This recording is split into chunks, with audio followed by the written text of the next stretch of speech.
ارفع رأسك وقل أنا سلفي، ما في شيء.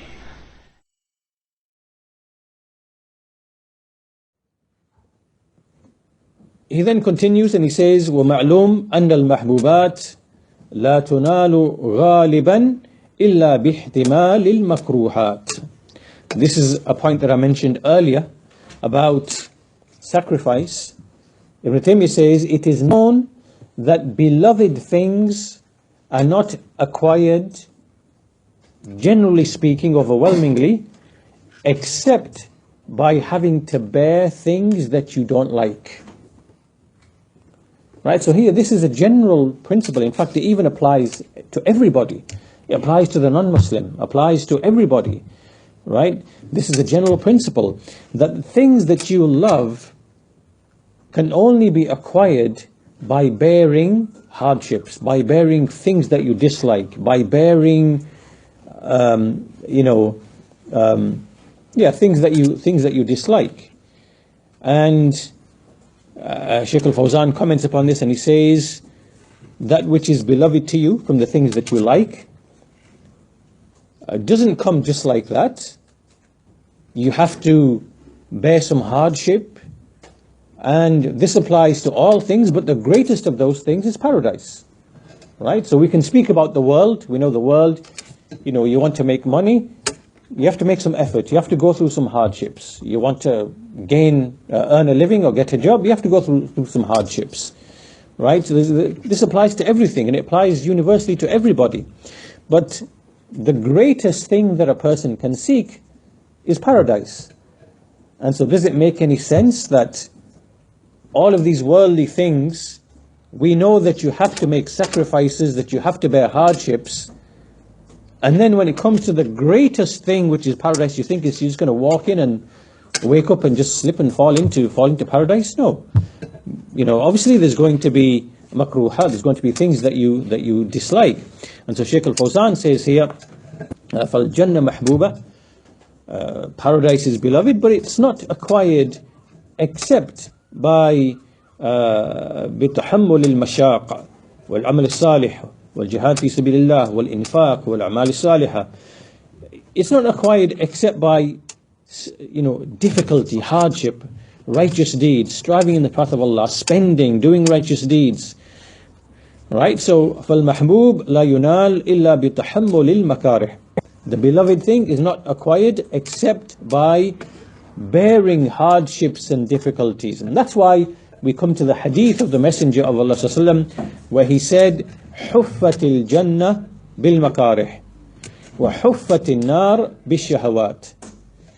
Paradise is surrounded by all the disliked, hated things. It's surrounded by all the disliked, things. And hellfire is surrounded by all of the desires. It's surrounded, right?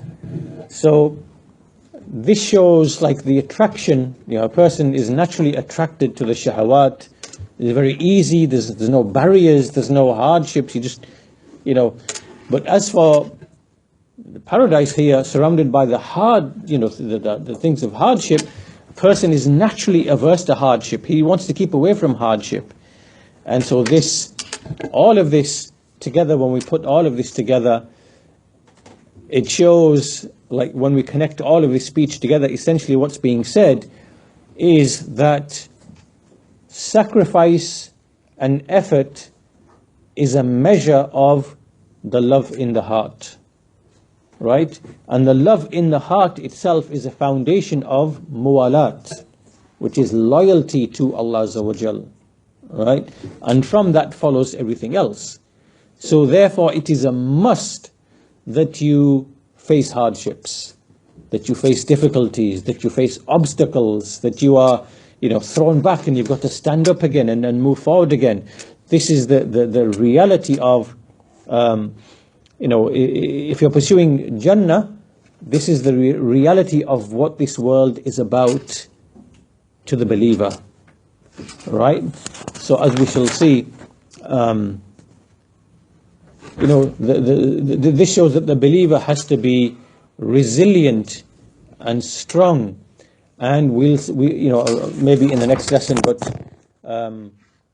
later on, this point will be made that the believer is basically strong as opposed to the disbeliever, because the believer is pursuing paradise, and these material things don't really mean anything to him, because you don't get satisfaction from the material things, even if you had them all.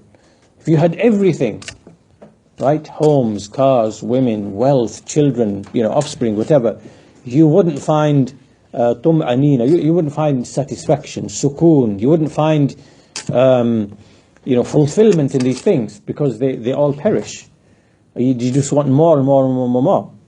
So the believer, following all of this to its natural conclusion, the believer knows that the life is a struggle and paradise cannot be achieved except with a struggle, except by facing hardships. When you wake up in the morning, expect to face hardship. When you get out of the bed, you should know that today is going to be a day of hardships, right? This is how you go out and you face life on a day-to-day basis. So because of this, the believer is strong and resilient, and and later on, Ibn Taymiyyah will speak about, and Shaykh al-Fawzan as well, will speak about some of the tools that the believer has, which is at-tawakkul and isti'ana and the ibadah. We use all of these things to counter these hardships, but he contrasts between the believer and the disbeliever, because the one who is not a believer, you will find, as Shaykh al-Fawzan says, فَتَجِدُ الْكُفَّارُ وَإِنْ كَانُوا أُعْطُوا مِنَ الدُّنْيَا وَزَحْرَتِهَا إِلَّا أَنَّهُمْ فِي حَمٍّ وَفِي قَلَقٍ وَفِي خَوْفٍ لَا يَرْتَاحُونَ وَلَا يَتَلَذَّذُونَ بِمَا فِي أَيْدِيهِمْ مِنْ مَتَاعِ الدُّنْيَا. We find that they even if they are given everything from the world, and its glitter, and its the flowers and everything else, they're always in anxiety, anxious, stressed, and they are disturbed and fear, and they're not able to truly taste the pleasure of the things that they've been given, right? Because they don't really have any true satisfaction, because that comes in the dhikr of Allah Azza wa Jal, and in striving to please Him. So because of that, examples of this. We can clearly see this from our own experience, that first of all, we know generally that suicides and people who kill themselves, it's greatest among the people of atheism. In mostly atheistic countries, you find, for example, in the Scandinavian countries, like Sweden, Norway, these kind of areas, where they are very secular, lots of atheism generally, and just the rest of the world in general, China, for example, whatever, Japan, for example, that's where the suicides are the greatest, right? Because they can't handle life. There's nothing after life. There's nothing to strive for, right? And what happens is, one day these people wake up and it really hits them to think, wait a minute, there's nothing after this, and my life is just there's no meaning in my life. What on earth am I doing? Waking up every morning, going through all of this toil and struggle and effort and all the stresses of life, with financial difficulties and problems with the wife and problems with the children. So what on earth am I doing? What's the purpose behind it? No, nothing, right? The realization hits them that there's absolutely no meaning to your life. It's all fake, and it's even if you try to invent a meaning for your life, you are only deceiving yourself, because it's not real. Do you understand? This is the problem with atheists, because they say that there's no purpose behind life, there's no afterlife, there's no goal, there's no wisdom. Because there isn't one, right? Then that means that every person, every one of us, when we wake up in the morning, or when we stop and think, we have to invent a meaning to our lives, right? We have to invent one. And then we have to live our life based upon the thing that we invented, right? So this can only go on so long till one day you realize, hold on a minute, the Big Bang came, there's everything's random, and there's no purpose, no wisdom, and it's all just materialism, and basically there's nothing after life. and I've just got a miserable life, and I'm just trying to invent a purpose for me to continue living my life, but that purpose is pure invention. It's not actually true. So some people, it actually hits them that, this is what the reality is. Like the atheists, this is what they have to face, and then that's why you find amongst the atheists the suicide is the highest, right? Because they truly, some of them who think properly, they realize, you know what, my life is absolutely meaningless, right? It's as meaningless as some dirt, on the ground that the dog leaves behind. It's as meaningless as that, right? So, and then they obviously tips them over, and they commit suicide, right? And likewise, you see amongst these people that, to such an extreme that, someone, their dog died and the whole life collapses, and they can't live life, because the poor cat or the dog, the pets that they've been living with for the past 10, 15 years, and it's kept them company, and now it's died, and basically life's not worth living anymore. So people commit suicide because of a dog or a cat, right? So, closing this discussion for today, where we are leading to then in this train of thought, you have to follow all of these points. Follow. There's a connection between all these things. So the point being, we spoke about being captivated and enslaved by other than Allah. This was many lessons ago, and there's many things that captivate you: worldly, material things, relationships, things like that. And the way to escape that is through traits and qualities that we discussed in those verses and in the hadith, and by understanding what is the reality of mahabba. What is mahabba? It is muwalat, right? What is al-jihad? What is striving in Allah's path?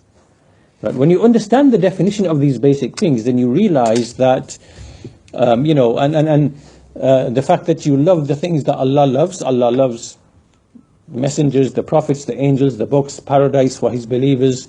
Right? When you love those things, then you want to seek those things. And when you seek those things, you're going to encounter al-makruhat, struggles. You're going to have trials, you're going to have struggles, you're going to, every day is going to be like a struggle to you. But you have to get through that, you have to get over that. And a sign of your true love and sincerity is the degree of sacrifice, is the degree that you are willing to bear the hardships and the harms to get what you want. And so herein lies the big difference between the believer, because the believer has been given in the Quran and the Sunnah tools and means to help him, right? Which is al-isti'ana, al-tawakkul, al-ibadah. These are things that Allah has given us that we use to continue, right, on the path. And so this leads to a believer being strong and resilient. And obviously we know the most resilient are the prophets and the messengers. We read their stories and biographies, and we can see that clearly. But this is how a believer is. And so that contrasts with the people who lack iman and the people of kufr and shirk, and we see clearly in them, in their behaviors and in what they do, that they are basically lost. And they have nothing to live for, and they are very weak. They can't handle the trials of life. They can't handle the trials of life, right? So we'll stop on that note, inshallah.